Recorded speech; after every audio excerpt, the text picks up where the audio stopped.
Hi, I'm Patty with StudioR12 Stencils, and today I'm going to show you how to do an IKEA hack and transform this plain cutting board into a work of art for your kitchen wall.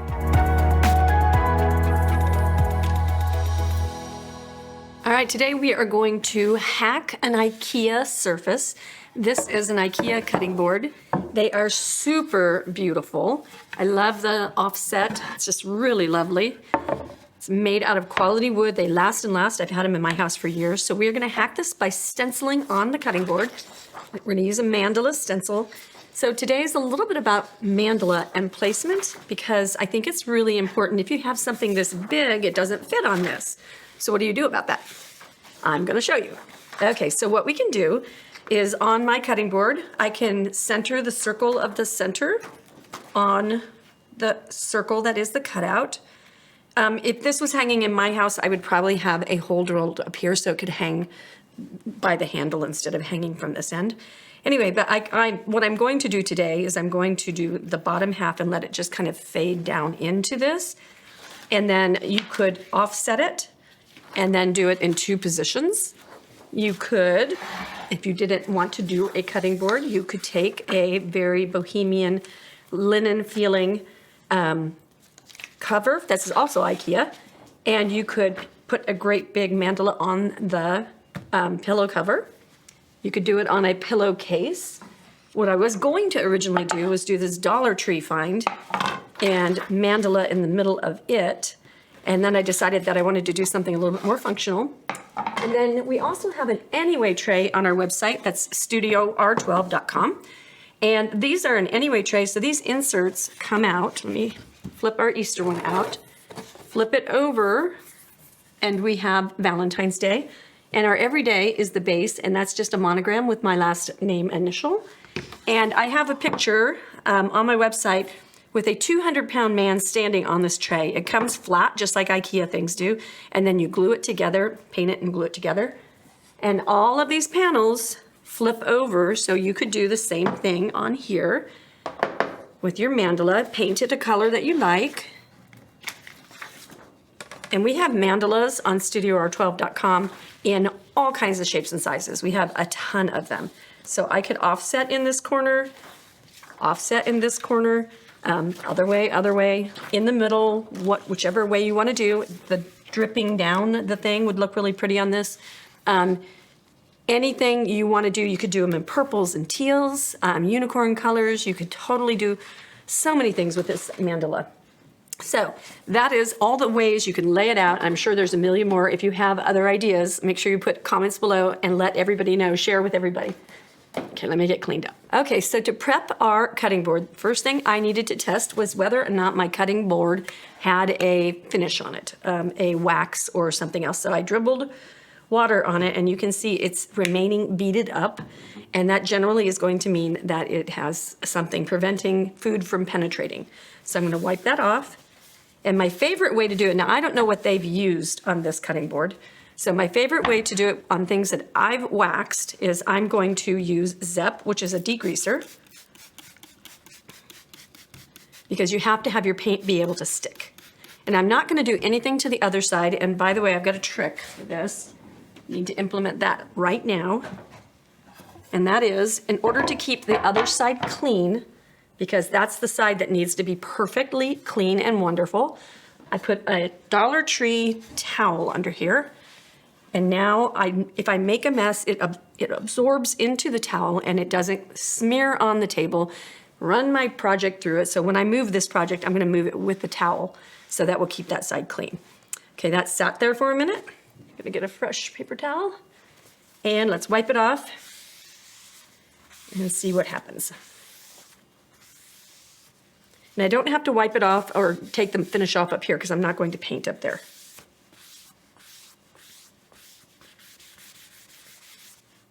Okay, I dried that just a little bit just to get it mostly dry. Now let's do our water test again.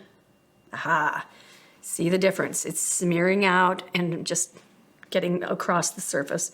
It's staying basically where I put it.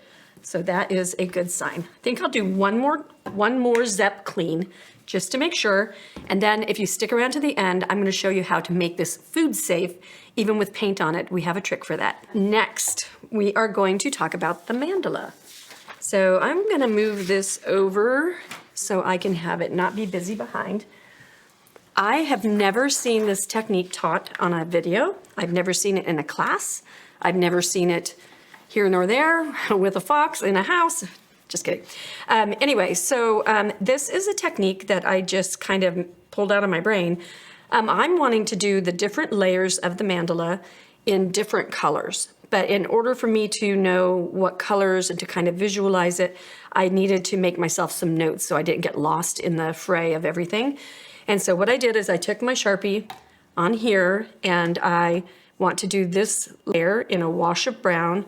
This one is going to be in a cream. This one is black. This one's cream. This is black. This is brown. This one is cream and this is brown, and that's this final circle. So I made myself some notes on my stencil. Let's do a test and see if that removes with alcohol. Perfect. So you can mark all over your stencils and make notes and do all kinds of things, and then know that you can clean it completely off. Alcohol also is a paint dissolver, so if you have a stubborn stain or something, red is notorious for staining, that would be something that you could use to clean your stencil. Following with my notes to myself, I'm going to go ahead and cant this around so that I'm not painting over my notes, because if I paint over my notes, I won't be able to read my notes. So I'll center this and then make sure that my points are basically centered. I could also get 3 there, and I think I like the 3 better than the 2. It's a little odd. Now, because this is offset, you have to ask yourself the serious question, if you're making a gift for somebody or if it's for yourself, if that offset is going to drive you crazy if that point isn't pointing up the middle and to the handle. So if that's the case, then you might want to go with the offset application so that it weighs itself out and you would just degrease the entire cutting board. So you have to answer that. I like the fade. I saw a couple of cool examples and I'm going to do that. Okay, so then I'm going to go ahead. Anytime you can't tape on an edge, like I can tape here and here, but I'm wanting it, I'll probably do 1 tape here. I need this area to be kind of trapped down just a little bit, so I'm going to go ahead and tape through the holes. Something else that can happen when you have a heavy or a thick project like this, you can have your folds bend, and when they bend, they lift up the edge of your stencil. So what you do with that is you could take your roll of tape, you could take a bottle of paint and lift it up. It could also do the opposite problem. But when I'm over here, I can hold that down while I'm stenciling, and it's different than this. I can't quite hold that as well as if I get it bent up the other way. I found a piece of scrap wood, so while I'm working in this area, I'll use that to hold up my stencil, and when I work on this area, I'll move it around. Okay, let's get started. We're gonna be using our Multimaskers today. The Multimaskers are a lifesaver. You need at least 2, in my humble opinion, because when you need to mask a line, you can mask on both sides of a line, and then you won't have a mess. So I'm going to be painting different colors in these areas right here. So this is going to be a big repeat of a bunch of colors. The way we're going to do this, I'm going to do one area, show you how it's done, and then I'll do the repeats off camera so it's not boring. And then I'll just bring you along for each piece of the pattern. Okay, so we're going to get our brown out. Always make sure that you shake your paints. If you want to see more about basics of painting and DIY painting, make sure that you subscribe and ring the bell on our YouTube channel so that way you get notified when we have new stuff, and then go check out those playlists because we have a ton of content. We're going to need a paper towel. We've got our shaken up paint, and then this is a dome brush, and I'm going to pick up just a little bit of paint, and then I'm going to offload every single time. Okay, that is the key to not bleeding under. All right, and then what we're gonna do, I want this to be a really light color, so I see how I can't quite get that area right there. So I will stagger in another Multimasker, and then I will make my color go. Looking for even, soft color. Now I have to change the directions of the multimaskers.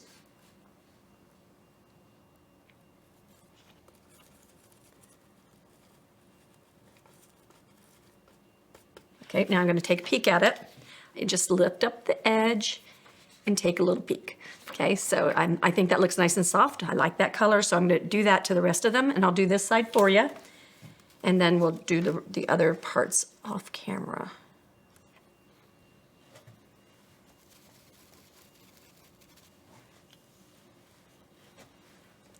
So you do the same thing on this one, just in reverse. Always offload. Soft, soft, soft swirls. We're looking for even color because I'm doing this as like a wash look.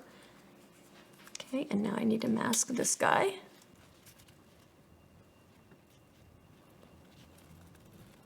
When you get paint on another area that you don't want in that same color, like so my next area is cream. When you get paint on the next area, it's called ghosting. And if that happens to you, you can do a couple of things. You can take a wet paper towel and you can wipe it off. You can take a click eraser, you wet it, and then you could go in here and you could just say, I don't want that there, and it'll erase. We'll pretend like that's ghosting. Let's do that. You can erase the paint right off of there. Okay, so that is how you can correct your mistakes. And now I'm going to do the rest of these off camera, and then I'll be back for the next row. So now I want to do a technique that I haven't shown very often either, and that is how to shade through your stencil. So this is a Mezzaluna brush. It is a very stiff dome cut brush made out of a stiff bristle. I'm going to load some black. I'm going to wipe off my brush, and then I'm going to go along the areas near the edge with some black and just kind of fade it in. Because the brush is little, I don't need to mask. I can go along this edge right there, and then I'll be a peeker, take a look and see what I think. I like the depth that that's bringing. I'll deepen it just a little bit on the deepest parts. Run the brush up the edge. Peek, nice.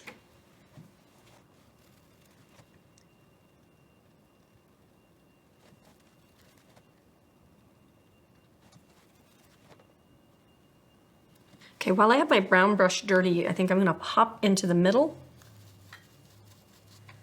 and do these. We're gonna need our tool here.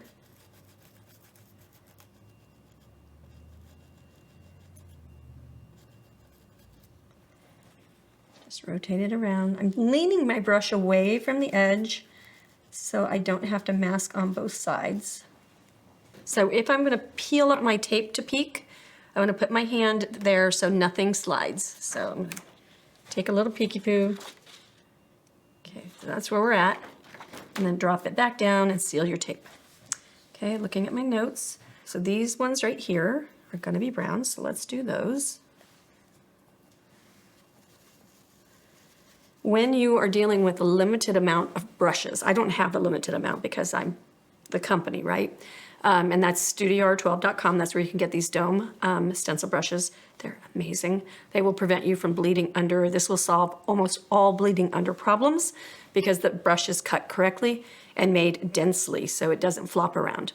Oh, I did read a really cool trick. If you did not have a unfloppy brush, but this is a good bristle, you can put a rubber band around the end and make it really tight, and then that'll keep that all tight, and then that you can stencil with that if you need to have an emergency stenciling brush.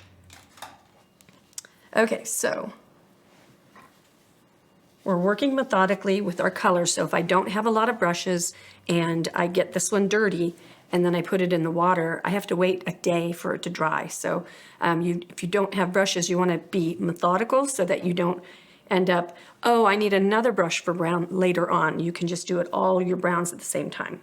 All right, so let's get going. Got my multi-masker, that's really close. I don't know if I want these look like little talking heads there. I don't know if I want them brown too.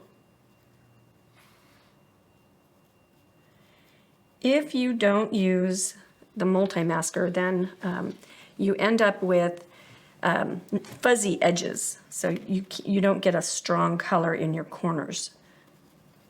And I think I am going to make those in this. I'm not going to worry about ghosting right there because I know I'm going to work hard to get the cream to cover.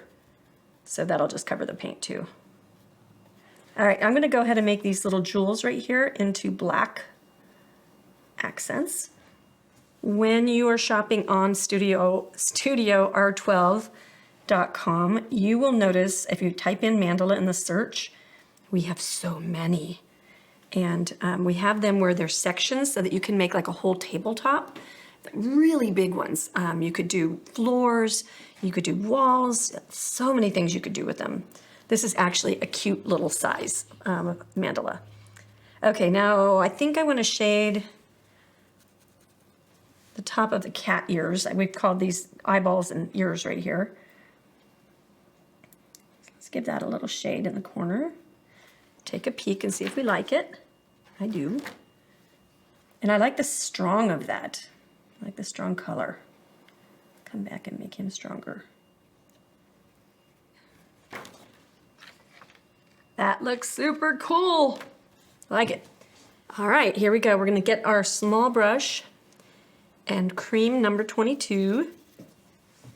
And we are going to stipple each of these little dots. I might have to give them 2 coats. An advanced technique to know about is that when you're trying to do fine motor skills, most stenciling is not a fine motor skill, but I'm isolating just this row of dots. And so if I try to do it with my whole arm motion, then I'm going to land places I don't want to be. So what you can do is you can put your hand down and you can anchor your hand on your hand, and then that gets you the ability to pounce up and down with just your wrist action. And then, or you can just put your hand down on your surface. Sometimes it's good to get a little bit more distance and be close to your object. Now we are on to our second row of dots. And I might need my masker because I've already got my browns done. Just in case. Okay, so we are going to do a fade. They are so good. Sometimes we call this an ombre effect. So we're going to start with cream at the top. We're going to fade into a brown and then end with black. And it's just going to all meld together. So the way that we do that is we going to dive in my multi-masker and just get the top based. So right about here I need to be in browns, and right down here I'll be in my fade. Now what I'll do in order to fade is I'll swirl. So I'll just take it to that halfway mark.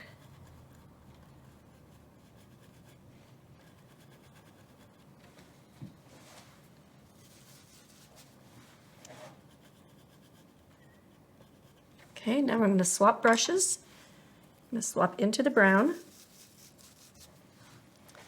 And I'm going to start in my middle area. That'll be the strongest.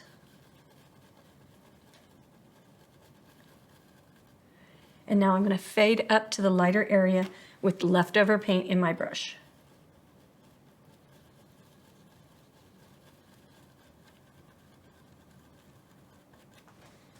And now I can lift up some paint off of my paper towel, just so I don't have a strong load.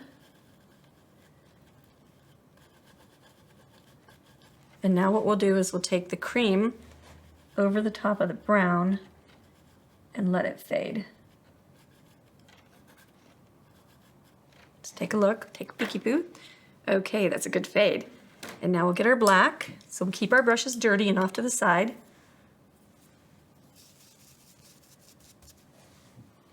And now this is going to be black down here on top of these circles. So that'll be strong black.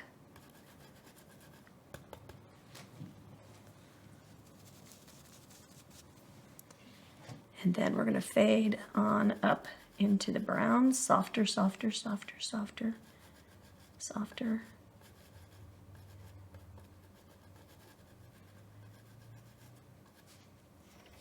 And this will be strong black.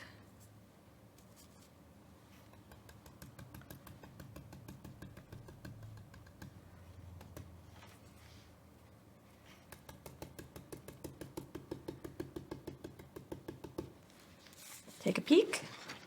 Yeah, that's cool. All right, while I'm in this neck of the woods, we'll go ahead and get this band right here. Now a peek. Looking pretty good. Okay, so now I'll finish the rest of this off camera and I'll see you in just a minute. Okay, so we're on to this middle band and we're almost at the finish line. So make sure you stick around to this getting done and I'm gonna show you how to make it ready for being food safe at the very end. We're gonna do a fade in this band here and we're gonna do it in black and brown. So I'm gonna do the whole band in brown and then I'm gonna do a skinny little shade right here. Maybe I'll do the shade at the base. I could do it in the middle too, so you have lots of options. So let's go get some brown going on. In order to make this just kind of meld with everything, I'm just going to do a little black fade at the edge.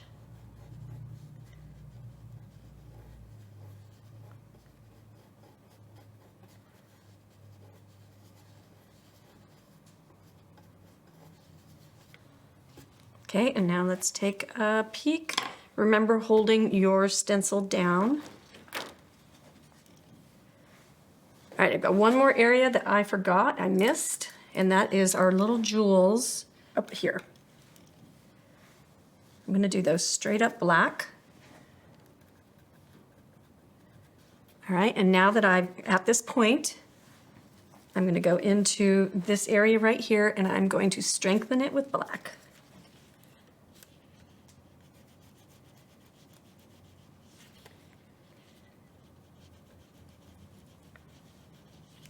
All right, think it's time. Let's take a big peek. Okay, ta-da! That's fantastic. This looks so good. I love the dot detail on this because it's not raised. So now let's make this into something that you can use with food. So I was thinking, because this board is so big, and IKEA has had these for years, I'm assuming they still have them, but because this board is so big, I was thinking, you know, charcuterie with the cups and the things and little plates of things. You could even put a plate around here and then that would frame the art. But we want to make it food safe in case you decide to put some pickles out or whatever. So the first thing I'm going to do is lightly sand. I'm going to use my 220 sanding. It's going to knock down any ridges.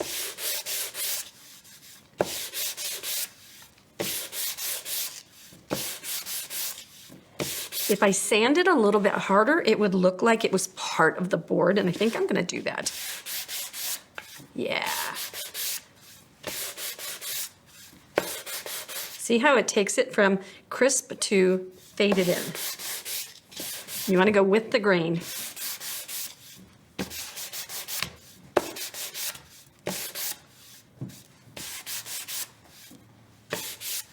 Now it looks like it's been around for 100 years and it looks like it's part of history or something. Okay, so I've decided I don't think that my white is light enough, faded enough. So I'm just going to give it a little sand to fade that down.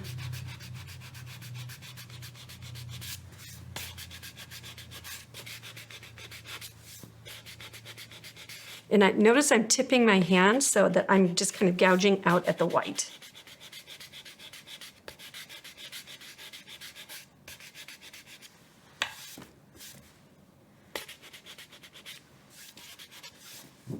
What a fantastic surprise technique we're doing. We're going to get out our Clapham's Salad Bowl Wax.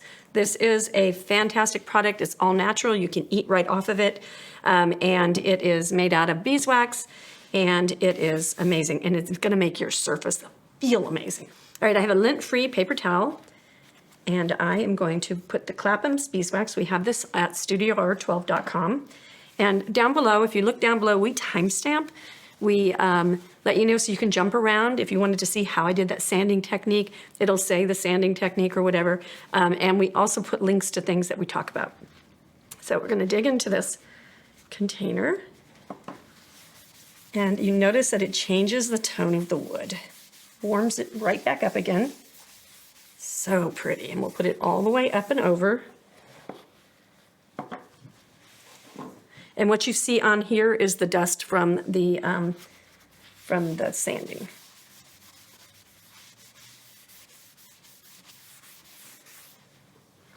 And what you do is you'll let this dry.